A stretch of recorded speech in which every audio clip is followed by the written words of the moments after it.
Ya, balik lagi di Boleh Juga. Hari ini 23 Mei 2024 saya akan membawakan berita yang masih hangat nih karena baru terbit 2 hari yang lalu tentang peluncuran meteor meteor prosesor terbaru Intel yaitu Arrow Lake, di mana ini nggak cuman laptop tapi ada juga buat desktop atau versi PC-nya, dan ini benar-benar baru dan cukup mengagetkan alias membagongkan. Kawan-kawan pasti beberapa bulan yang lalu pernah dengar ya tentang dunia prosesor Intel. Kita dengar istilah baru yaitu Intel Core Ultra, yang mana sebenarnya ini adalah Intel prosesor dengan kode name Meteor Lake. Ini adalah seri ultra pertama di prosesor Intel. Jadi langsung aja ya, saya rangkumin singkat padat aja. Jadi secara timeline tuh seperti ini ya kawan ya. Eh Meteor Lake, atau yang kita tahu ini adalah Core Ultra seri pertama yang menggunakan chip 18A, itu udah ada di pasar, udah beredar ya kan.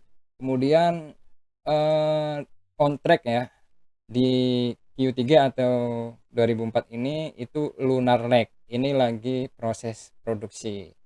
Dan kemudian akan disusul di kuartal keempat itu adalah Arrow Lake, yang mana di situ serba baru. Ini akan saya coba rangkum ya.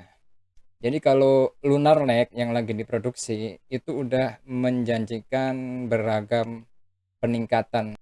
Di antaranya selain arsitektur terbaru dari Picor dan Ekornya, karena sekarang udah generasi prosesor AI, tenaga untuk AI-nya pun juga meningkat. Dan kalau dibandingkan dengan Meteor Lake sebelumnya, itu beda sangat jauh ya, bahkan 3 kali lipat mungkin. Karena kalau Meteor Lake itu 30 AI TOPS, sedangkan Lunar Lake yang sedang proses produksi itu udah tembus di 100 AI TOPS.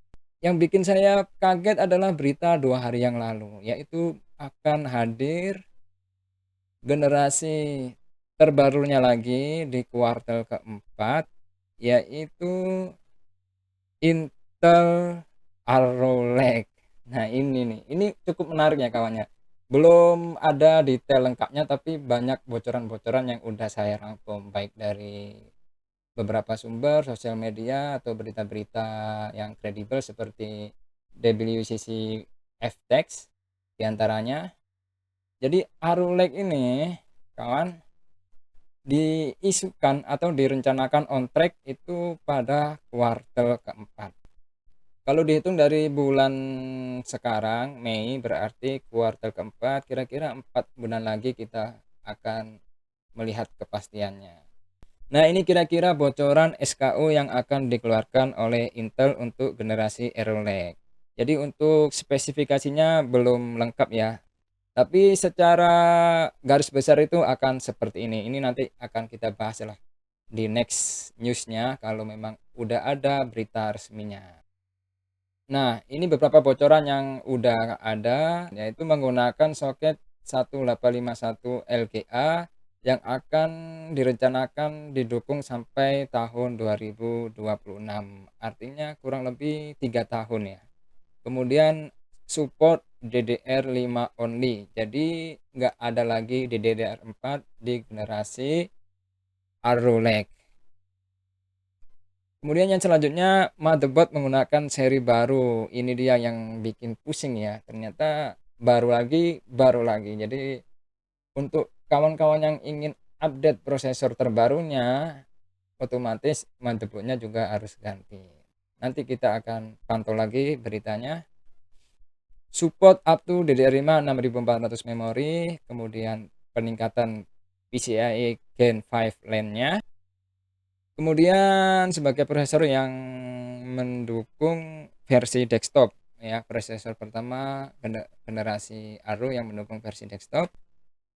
Kemudian setiap T-core dari CPU-nya itu memiliki 3 MB L2C. Artinya kalau ada 8 T-core tinggal kali 3 berarti ada 24 MB L2C. Selanjutnya udah memiliki Alchemist integrated GPU ya. Kemudian untuk SKU-nya itu ada yang 8+16 itu jumlahnya 24 core, dan juga ada yang 6+8 jumlahnya 14 core. Nah, jadi kira-kira seperti itu update berita Intel terbarunya kawan. Bagaimana pendapat kawan-kawan nih yang kebetulan tertarik juga dengan berita-berita terupdate dunia prosesor? Jadi kalau singkat cerita, kalau menurut saya sih prosesor dari dulu emang ngebut ya, perkembangannya itu paling duluan, paling kenceng, yang lain ketinggalan jauh. Memori misalnya. Jadi contoh kayak mobil, itu daya pacunya udah kenceng banget. Kita bisa melaju misalnya sampai 300 kilometer per second. Tapi kalau yang lain, spesifik yang lain misalnya kayak bannya, kemudian kayak aspalnya, jalurnya itu tidak memungkinkan kita untuk melaju secepat itu. Jadi mungkin kalau dibayangkan dunia teknologi antara prosesor dan komponen yang lainnya itu kira-kira seperti itu. Nah, itu ilustrasi dari saya. Kalau kawan-kawan punya ilustrasi lain yang bisa menggambarkan bagaimana kencangnya perkembangan teknologi prosesor itu silakan komen di kolom deskripsi. Terima kasih udah mampir di Boleh Juga. Sampai jumpa di Tech News berikutnya. Dukung channel ini, subscribe, dan sampai jumpa di lain kesempatan.